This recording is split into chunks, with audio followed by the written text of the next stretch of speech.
The gentleman from Virginia, Mr. Goodlatte, is recognized.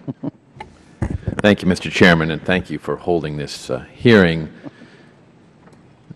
The Constitution is a sacred contract between the federal government and the people, in which the American people chose to bind themselves to a set of rules in order to protect their God-given freedoms from abusive leaders and governments.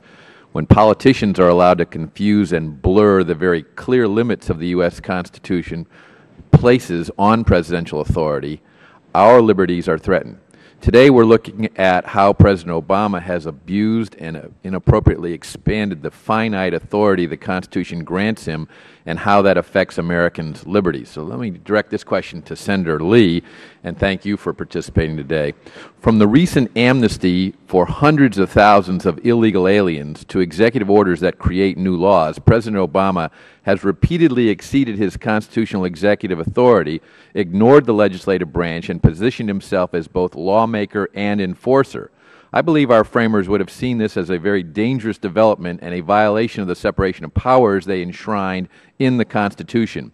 Do you agree, and why is this type of consolidated power so dangerous to our system of government? Thank you, Congressman Goodlatte. It's a pleasure to answer that question because it strikes to the heart of why we have a Constitution. Political philosophers for centuries have believed that the centralization of power brings about an unacceptable risk of tyranny. And so it's long been understood that there are three basic types of government power: executive power, legislative power, and judicial power. Our founding fathers sought to separate those out so that no one person, no one group of persons could aggregate unto himself or herself all such power, thus becoming a tyrant, at least not too easily, at least not without regular routine input from the people. One reason why the aggregation of executive power can be so dangerous is because you have all of the power of the executive branch of the federal government essentially, more or less, consolidated into one human being.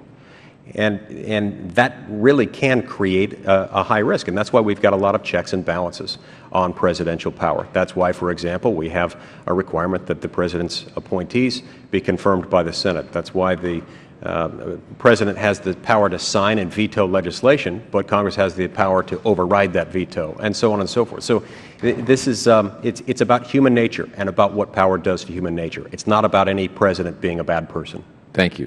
Let me direct this question to Ms. Windham. Americans' religious freedoms come from God as protected by our Constitution, not from President Obama. However, President Obama's actions are muting these God-given rights. Ms. Windham, when President Obama signed his mandate that requires businesses to cover, against their religious beliefs, sterilization, abortion-inducing drugs, and other birth control measures, it was a direct blow to religious freedom. However, do you also believe that if this mandate is allowed to stand, it will have a more subtle but long-lasting influence over Americans' expectations of what their religious freedoms are? Isn't there a danger that this action could gradually lead to a new norm where citizens have a smaller view of their religious freedoms and begin to believe that these rights come from government? Certainly it does. As I've said earlier, I'm very disturbed that the administration thinks that when an institution steps out and starts to serve the public and open its arms to others, as many religions teach, that somehow they're forfeiting their constitutional rights. And so it's a very disturbing trend that people might believe that when you start to serve the public and when you start to do good in your country, you are then giving up some of your constitutional rights and your freedoms. Thank you. Professor Gerhardt, a former University of Chicago constitutional law lecturer by the name of Barack Obama was quoted as saying, quote, "With respect to the core of executive privilege, the Supreme Court has not resolved this question and reasonable people have debated it. My view is that executive privilege generally depends upon the involvement of the President and the White House. According to this interpretation, there must be a direct link to the President or his senior advisors in order for a claim of executive privilege to be appropriate." Is that correct? Well, that's one construction, sir. And as Senator Lee had alluded to earlier, I think one of the issues here is whether or not executive privilege applies to what's called deliberative process. And that's plainly what the President's arguing and the Attorney General are arguing here. If this interpretation that he states in his statement and my interpretation of what you say is one interpretation. If that interpretation is accepted, does the claim of executive privilege with respect to the documents being sought in the Fast and Furious investigation seem to implicate top White House officials? I can't, I have no idea, no knowledge of any of the underlying facts of what went on within the Justice Department in the production of documents in response to hearings and other requests.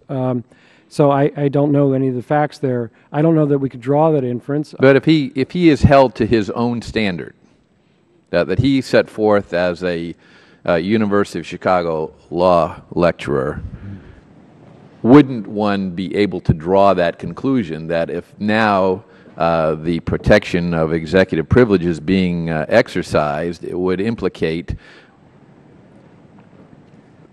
depends upon the involvement of the President and the White House. Wouldn't it, in order to exercise executive privilege, if it's only in the Justice Department, it would not be exercisable under the standard that President Obama articulated as a constitutional law professor, and if it doesn't, then it would seem to implicate the President and the White House?